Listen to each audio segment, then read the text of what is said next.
Assalamualaikum warahmatullahi wabarakatuh. Seorang nenek Yahudi yang menghina Rasulullah. Nama Dinita Dila. Judul Kemuliaan Hati Rasulullah dalam perspektif rendah hati dan pemaaf. Mentari terbit belum tinggi, baru sejengkal sepanjang hari.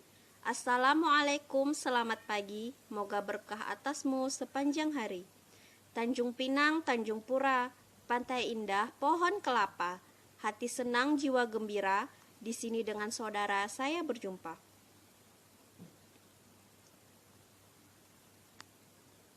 Sinopsis. Sebuah kisah yang menunjukkan kesabaran Nabi Muhammad SAW dalam menghadapi seorang nenek tua Yahudi yang sangat membenci beliau. Bahkan si nenek tua itu sering mencaci maki Rasulullah, diludahi, bahkan dilempari dengan kotoran oleh si nenek tua. Tetapi Rasulullah tidak pernah sekalipun terlihat marah kepada si nenek. Beliau selalu sabar atas perbuatan sang nenek kepadanya. Bahkan perbuatan jahat si nenek tua itu dibalas dengan kebaikan hati Rasulullah. Sahabatku yang berbahagia, bagaimanakah kesabaran Rasulullah dalam menghadapi si nenek tua itu? Bagaimanakah kisahnya? Untuk mengetahui cerita lengkapnya, marilah kita dengarkan bersama-sama. Al-Kisah bermula pada salah seorang yang sangat membenci Nabi Muhammad SAW adalah seorang nenek tua Yahudi. Jika Nabi ke masjid, selalu melewati rumah si nenek. Suatu hari Rasulullah lewat, si nenek sedang menyapu rumahnya. Buru-buru si nenek mengumpulkan sampah dan debu dari rumahnya. Ketika Rasulullah lewat di depan jendela, maka dilemparnyalah sampah dan debu itu kepada Rasulullah. Rasulullah terkejut, namun ia tidak marah begitu tahu siapa yang melemparnya. Malah Rasulullah mengangguk sambil tersenyum. Rasulullah berkata, "Assalamualaikum," sapa Rasulullah. Nenek itu malah melotot kepada Rasulullah. "Lari kau dari situ," kata si nenek.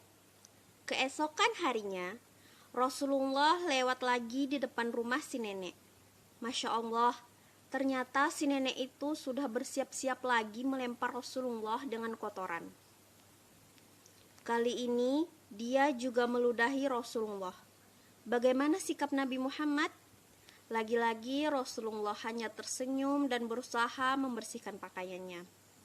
Si nenek menjadi tambah marah kepada Rasulullah karena Rasulullah tidak terpengaruh sama sekali. Begitulah beberapa hari Rasulullah lewat di depan rumah si nenek tersebut. Setiap kali itu pula ia menerima lemparan sampah dan debu. Rasulullah tetap saja tidak marah. Suatu kali Rasulullah SAW lewat lagi di depan rumah si nenek, tapi kali ini lain, si nenek tidak kelihatan. Padahal Rasulullah sudah bersiap-siap untuk menyapanya. Tumben, biasanya si Nekwan pasti ada marahi saya mun saya lewat di depan rumahnya, pikir Rasulullah. Pasti ada sesuatu yang terjadi dengan si Nekwan to. Rasulullah lalu mendatangi tetangga si nenek. "Tahu ke kau kemana Nekwan rumah sebelah to?